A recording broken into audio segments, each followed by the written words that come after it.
আপনারা দেখছেন SB world news, চিরতরে আপনাদের পাশে। সালটা ছিল 1784। শোভাবাজার রাজবাড়ির রাজা নবকৃষ্ণদেব এই জমিটি দান করেছিলেন। এটা সেই সময় যখন কলকাতা ছিল ব্রিটিশ ভারতের রাজধানী। ইস্ট ইন্ডিয়া কোম্পানি তখন মসনদে। শহরটাকে ঢেলে সাজানোর পরিকল্পনা তাদের। তারই অংশ হিসাবে তৈরি শুরু হলো এই সেন্ট জনস চার্চের। কলকাতার প্রথম অ্যাংলিকান ক্যাথেড্রাল 1847 সালে সেন্ট পলস ক্যাথেড্রাল তৈরি হওয়ার আগে পর্যন্ত এটিই ছিল একমাত্র ক্যাথেড্রাল চার্চ। সেই সময়ে ভারতের গভর্নর জেনারেল ওয়ারেন হেস্টিংস 1784 সালে এই গির্জার ভিত্তিপ্রস্তর স্থাপন করেছিলেন এবং এটি 1787 সালে জনসাধারণের জন্য উন্মুক্ত করা হয়েছিল। বলার কথা এই যে এই জমিটি একটি পুরনো কবরস্থান ছিল, যা 1767 সাল থেকে ব্যবহার করা হয়নি এবং কলকাতার প্রতিষ্ঠাতা জব চার্নক এবং তার পরিবারের অন্যান্যদের কবর রয়েছে এখানে। গির্জাটি সমাধির উপরে নির্মিত হলেও এর আগেই মৃত ব্যক্তির দেহাবশেষ সরিয়ে ফেলা হয়েছে। গির্জার দর্শনার্থীরা প্রাঙ্গণে সমাধির পাথর দেখতে পারেন, যা গির্জাটিকে একটি পুরনো জগতের আকর্ষণ করে।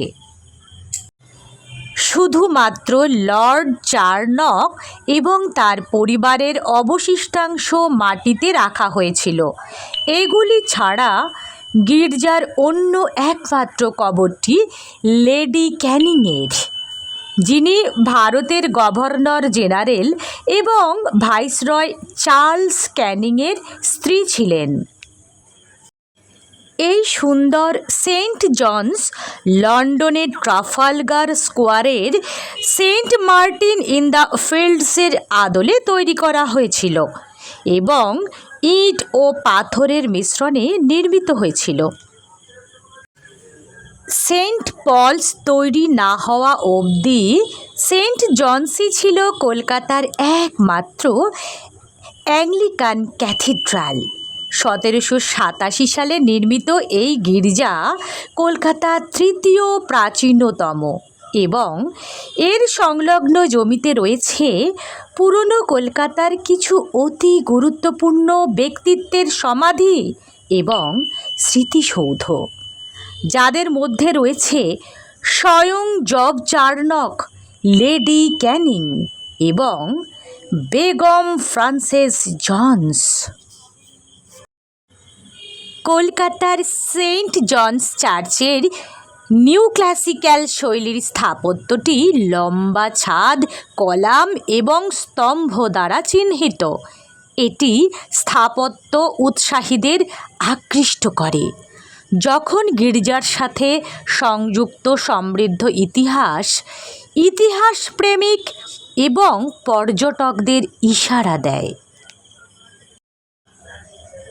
বলাই বাহুল্য, আজও চার্চের ভেতরে একটা কক্ষে রাখা রয়েছে হেস্টিংসের ব্যবহৃত চেয়ার, রয়েছে তার ব্যবহৃত অন্যান্য সামগ্রী। 1787 সালে মাথা তুলে দাঁড়ায় সেন্ট জনস। ক্যাথলিক এবং প্রোটেস্ট্যান্টদের বিরোধ নয়, বরং তাদের মধ্যে সমন্বয়কারী হিসাবেই রয়েছে এই অ্যাংলিকান চার্চ। আজও দাঁড়িয়ে রয়েছে স্বমহিমায়, ঐতিহ্যে। গোটা গির্জাটাই কিন্তু পাথরে তৈরি। এক সময় এর জন্যই একে পাথুরে গির্জা বলা হতো। গির্জার মাঝে রয়েছে সেই বিশেষ পিরামিডাকার গঠনটি, যেটা দূর থেকে দেখেই চিনে নেওয়া যায়।